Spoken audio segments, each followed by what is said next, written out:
Assalamualaikum warahmatullahi wabarakatuh.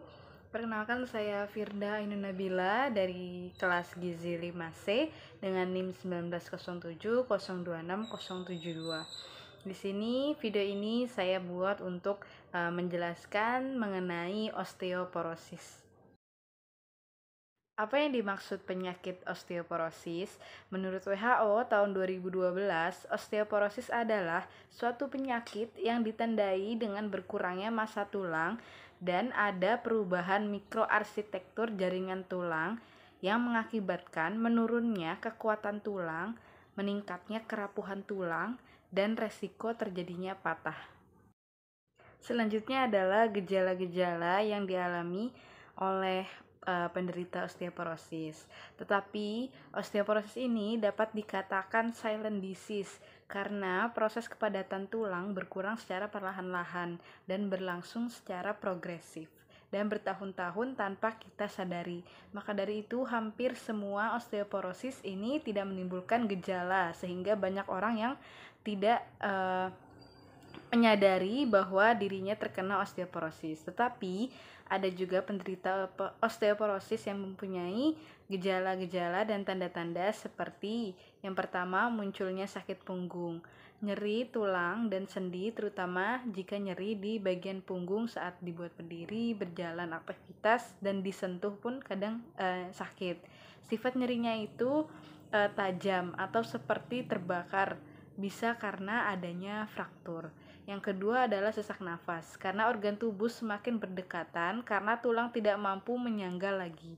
Yang ketiga, tinggi badan sedikit menyusut. Kerangka tulang semakin memendek ataupun punggung semakin membungkuk. Selanjutnya adalah deformitas atau perubahan bentuk tulang seperti kifosis dan jari-jari tangan dan kaki terlihat membengkok atau adanya perubahan abnormal. Selanjutnya patah tulang atau fraktur, dan terakhir nafsu makan menurun yang mengakibatkan berat badan menurun atau menjadi kurus. Selanjutnya adalah faktor peningkatan resiko osteoporosis. Yang pertama ada karena faktor usia. Semakin lanjut usia seseorang, semakin besar kehilangan massa tulang dan semakin besar pula kemungkinan timbulnya osteoporosis. Selanjutnya adalah riwayat keluarga. Secara genetik, bila dalam suatu keluarga terdapat riwayat osteoporosis, kemungkinan anggota keluarga lain menderita osteoporosis sekitar 60-80%. Selanjutnya adalah kurangnya asupan vitamin D dan kalsium. Kecilnya asupan kalsium selama masa kecil dan remaja dapat menyebabkan rendahnya massa tulang saat dewasa, dan kurangnya kalsium dalam makanan menambah penurunan massa tulang. Kekurangan vitamin D ini sering terkait dengan kekurangan kalsium, yaitu dapat membuat tulang menjadi lunak atau osteomalasia dan meningkatkan penurunan massa tulang dan resiko patah tulang. Selanjutnya ada kebiasaan merokok dan konsumsi alkohol. Merokok ini dapat menghambat kerja osteoblas sehingga terjadi ketidakseimbangan antara osteoklas dengan osteoblas. Osteoklas ini akan lebih dominan. Akibatnya pengeroposan tulang atau osteoporosis terjadi lebih cepat. Lalu untuk minum-minuman keras secara berlebihan ini akan mengganggu kesehatan tubuh. Salah satunya akan mengganggu proses metabolisme kalsium. Alkohol berlebihan dapat menyebabkan luka-luka kecil pada dinding lambung, dan ini akan menyebabkan pendarahan yang membuat tubuh kehilangan kalsium. Dan terakhir ada menopause pada wanita. Nah, perempuan ini memiliki resiko 6 kali lebih besar daripada laki untuk terjadinya osteoporosis. Hal ini disebabkan karena perempuan massa tulang puncaknya lebih rendah dan kehilangan massa tulangnya lebih cepat setelah perempuan itu mengalami menopause.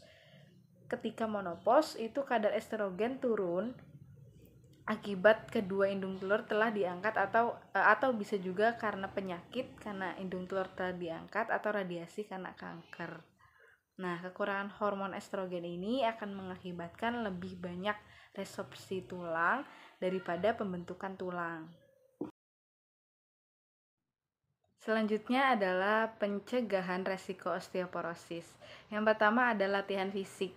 Nah, ini bisa senam osteoporosis, merupakan olahraga atau aktivitas fisik yang dapat meningkatkan kepadatan mineral pada tulang atau mengurangi hilangnya jaringan tulang, terutama pada wanita premenopause dan postmenopause. Nah, latihan ini cukup dilakukan 15-20 menit 3-5 kali dalam seminggu. Selanjutnya adalah terapkan pola makan sehat. Kurangi makanan yang dapat menghambat penyerapan kalsium dan ikuti pesan gizi seimbang. Selanjutnya adalah banyak konsumsi vitamin D yang selanjutnya adalah banyak konsumsi vitamin Selanjutnya adalah banyak konsumsi vitamin D, banyak konsumsi kalsium, berhenti merokok, dan berhenti konsumsi alkohol. Selanjutnya ada jenis-jenis osteoporosis. Jenis-jenis osteoporosis dibagi menjadi dua, yaitu ada osteoporosis primer dan osteoporosis sekunder.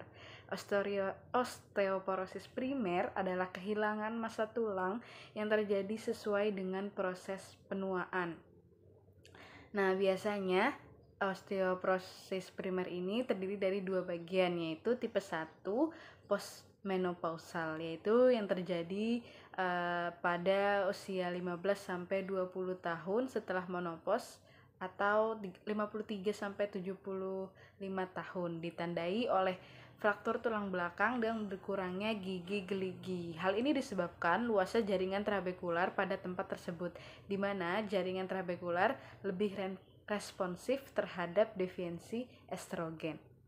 Selanjutnya ada tipe 2, yaitu yang biasa terjadi pada pria dan wanita usia 70 tahun ke atas. Biasanya ditandai oleh fraktur bagian panggul dan tulang belakang tipe wedge. Ini karena hilangnya massa tulang kortikal terbesar terjadi pada usia tersebut. Lalu ada osteoporosis sekunder, disebabkan oleh penyakit tertentu, gangguan hormonal, dan juga kesalahan pola gaya hidup seperti konsumsi alkohol secara berlebihan, merokok, berlebihan mengkonsumsi kafein, dan kurangnya aktivitas fisik. Mungkin itu saja informasi yang saya dapat berikan kepada teman-teman semua. Semoga ilmunya bermanfaat. Kurangnya dari saya mohon maaf. Wallahul muwaffiq ila aqwamit thoriq. Wassalamualaikum.